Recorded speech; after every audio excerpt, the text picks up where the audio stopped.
trained in history, but also in education, and so trained to write text, accessible text. And so, in the end, also this inclusive sort of elements discussing concepts were introduced. Because it all has to do with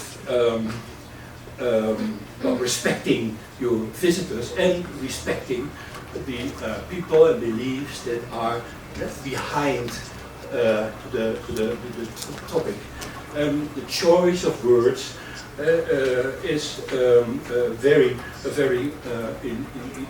important. Here, I think this is the only example that I have from your continent, but it strikes me as a very relevant sort of thing. The Museum of Immigration in Sao Paulo. And well, you know about immigration here in your continent, where all these people came from, and maybe immigration is sort of too neutral word. But what I found interesting is that the immigration of Europeans and Africans and whatever is shown inside the building, and outside the building you have some indigenous sort of huts, and saying that the first immigrants. I find it fascinating to define the indigenous populations as being immigrants. So we are all immigrants. Yeah? I think that is very interesting. I think. So it's in fact the same as before. It's speaking about different sort of truths on an equal level. Of course, if you look back in prehistory, maybe the Indians, if I am allowed to use this word, the Indians were also immigrants, yeah, coming, I don't know, maybe coming from Siberia over Bering Strait and so going south. Yeah? So there may be some sort of academic sort of argument saying, well, we are all immigrants, but I think it's unfair. I think it's extremely unfair on a Museum of Immigration to start with a reference to the Amazonian people as being, oh, we are immigrants, you're immigrants as well. So it is true, but at the same time, it's not true. It is using perhaps truth in a particular ideological way. Well, I'm not coming from this part of the world, but I hope you agree with me. So, what sort of language are we using if we speak about ourselves and others, if we make the distinction? And again, the same exhibition in Berlin was addressing this issue, explaining in detail the difficulties of using particular terms, showing that most of the terms being used in publications and in exhibitions until then were based on a white German colonial sort of perspective, and not from the perspective of the people concerned. And I was so impressed by this document by the Smithsonian Center for Folklife and Cultural Heritage, adopted as a policy in July 2019, and I think last week or the week before, the new director of the Smithsonian Institution presented this principle as a principle for the whole of the Smithsonian Institution for the future. The idea of shared stewardship.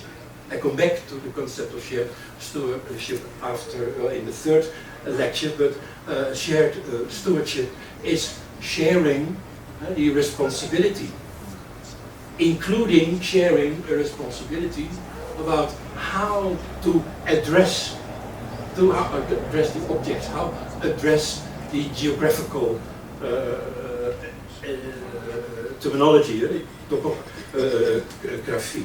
It quotes, it very much relates to the United Nations Declaration on the Rights of Indigenous People, in which it is said that we should try, that indigenous peoples have a right to maintain, control, protect and develop their cultural heritage, traditional knowledge and traditional cultural expressions. Well, you are more familiar with this topic than I am, but it's claiming the right of indigenous peoples, extending this right to how museums deal with issues as documenting and conservation and so on, to include the traditional knowledge and the traditional cultural expressions. And in particular, in the Smithsonian Center for Folklife and Cultural Heritage, they say archival resources in our care should be readily discoverable. What does it mean? We will use local and indigenous terms for ethnicity, language, and place names in our collections documentation. And that is, I think, something new as a principle. Not to say that it has never been done, but as a principle that you use in indigenous terms in your documentation and make your collections accessible for these communities using their own terms. And it goes further. This is the Rijksmuseum in Amsterdam, the major art and history museum in the Netherlands, and following the same sort of principle, they have completely reviewed the documentation of their collection. Since you cannot read Dutch, I took this article from The Guardian. All the paintings were reviewed and seen how, what's the title of the painting. Very often, the title of the painting was not an invention of the painter. Very often the painter did not give a title to his painting, and was added to the painting later by art dealers, by curators. And very often the title, being very often 19th century sort of titles, are quite offensive, using terms from a colonial sort of context, by addressing this girl as a young Negro girl. And the present title, official title of the painting is Young Girl Holding a Fan. Of course, the original, the former title did not disappear completely. It can still be found in the documentation. So it's still part of the biography of the painting. It reflects sort of cultural dimension of the biography of the painting. But the actual painting now, as it is on display in the museum, is using another title. The same in the recent exhibition Le Modèle Noir in the Musée d'Orsay. Very interesting exhibition with all images of black people, usually those living in Paris, painted by painters such as Géricault, Matisse, Delacroix, all these famous painters. They had the same problem, and also tried to approach this problem from the same perspective as mentioned before. In the Musée d'Orsay they have by now, I think, retitled all the paintings, removing the titles that are found offensive. And of course there is a complexity. The Modèle Noir is already something, but it was a sort of provocative statement. But what does noir means? What does blackness means? Blackness is a sort of generous term, but what is black? There's a whole scope of of colors. What does it mean to address somebody as a black model? So this was all part of the story. And maybe not so much the outcome, but it is the process. Taking the process as part of the educational program, the exhibition program of the museum.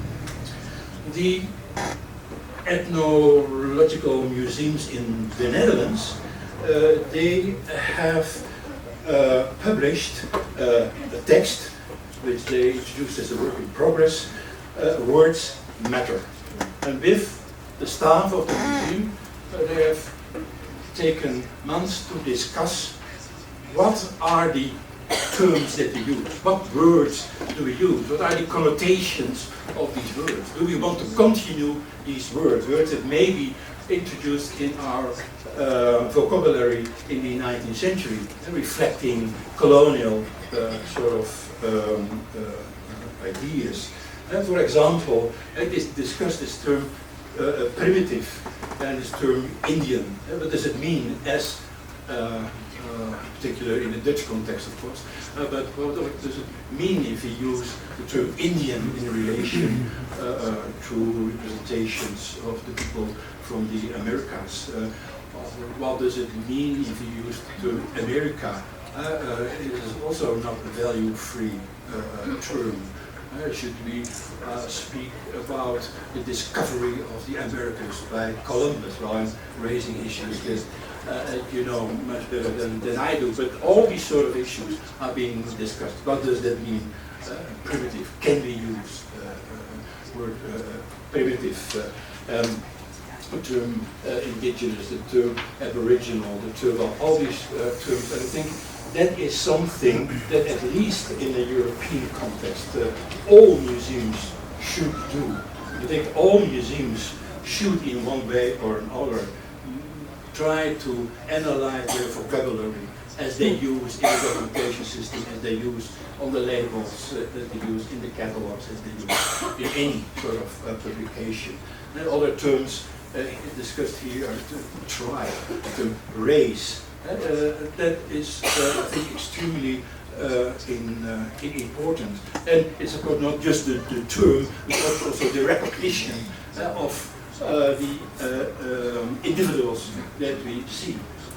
Until very recently, in all the descriptions of this painting, it was about women. Hardly any description was referring to the young man left from the woman, because he was nobody. He was just black. Why should you refer to him? Why should you think he probably had a name? He was an individual. So his individualism was being neglected. And so a part of developing a new vocabulary is also looking with different eyes, different perspective to what works of art, for example, and any object represent. In England, this project had a tremendous impact in getting people convinced that is the right way to do. It was a private project of Alice Proctor, and she organized the Uncomfortable Art Tour. So she made tours in the National Gallery, in the British Museum, in the Victoria Albert Museum, discussing the sort of issues that I just discussed with you. So, well, all these paintings represent also something else. It is a matter of perspective. It is looking at the objects, and there are many different stories. So it, for example, resulted in a project at the Natural History Museum in London. And it's not because I once worked in a natural history museum, but it is to show that even, if I may say so, even in natural history museums, you have these sort of issues. There is no museum that can escape from this critical sort of discussion about the terminology, about the concepts used. And also, it appeared that in the Natural History Museum, there is a lot of reference to the slavery issues. And the museum understood that addressing the slavery issues is also, it's not just doing justice to the real history of natural history, but also respecting the people that were involved in collecting activities, but also respecting and empowering the visitors here and now. I don't want to go too much into this object, this document, but just to remind me that, for example, that a major part of the collections coming from this part of the world, Hans Sloan, the founder of the museum, had a large collection coming from the Caribbean, especially Jamaica. He had a whole network of people that helped him in documenting the natural history of the island, and they are never mentioned until recently. So what I said before, it is looking in a different way and including this new perspective in your language and how you present the objects, how you describe the objects in labels and in catalogs. It is a different interpretation of the evidence. It is an awareness of the bias inherent in the European accounts of history, colonial dimension in Europe. It is a platform for debate and dialogue, and it is an ongoing engagement to explore hidden history, alternative perspectives, empowering the people. So it is important that we include the discussion, that we not just develop such perspective, but that we include these discussions in our communication programs with the visitors. As, for example, the Jewish Museum in London, the model was successfully copied in other museums. My wife recently stole this idea. My wife, being museum director, had a huge conflict with one of the curators that were preparing this exhibition. And then my wife said, well, let's make it the topic for the exhibition. So they summarize the discussion and make the discussion part of the exhibition. So the visitors can try to identify, can try to understand why are decisions made in this museum, in this particular context. That does not necessarily mean that the solutions and the discussion has sort of eternal and universal sort of relevancy, but the idea of sharing the discussion with your audiences and in fact empowering people in participating in the end in the discussion is, I think, a major step that we at this very moment are making. So I would like to conclude here for the second part of my presentation. Have a discussion, have a coffee, and then what you do with the first part.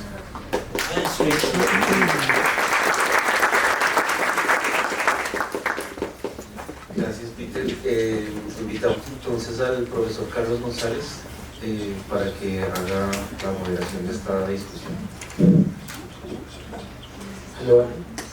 Gracias, profesor. Muchas gracias, Peter.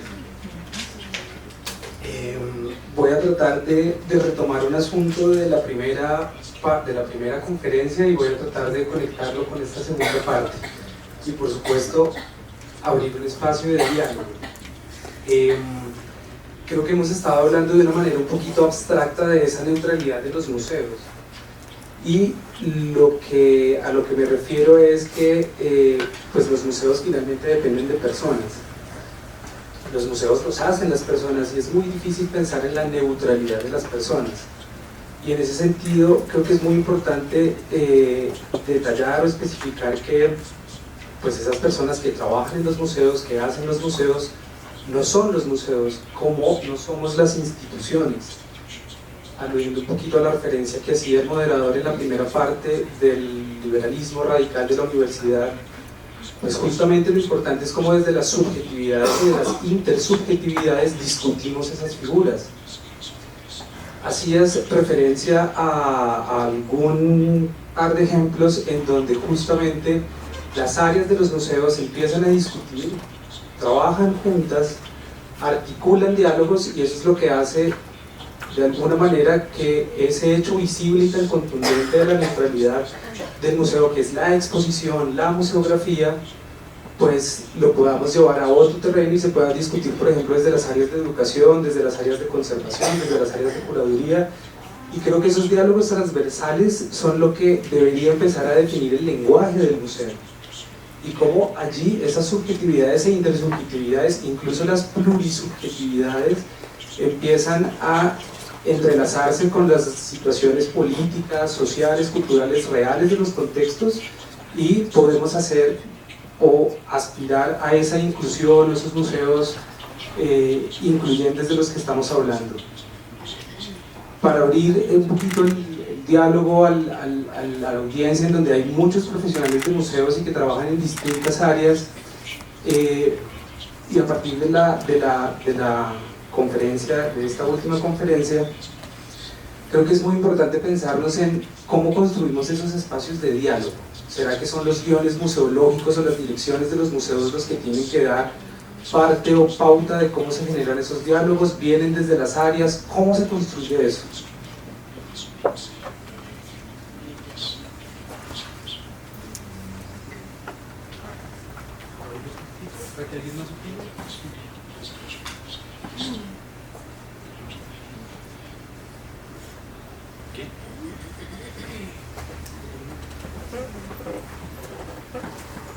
Sí, precisamente yo hago parte del equipo de educación del Museo Nacional, que tenemos unos espacios en donde en términos de apuesta curatorial se está cambiando el relato de nación para una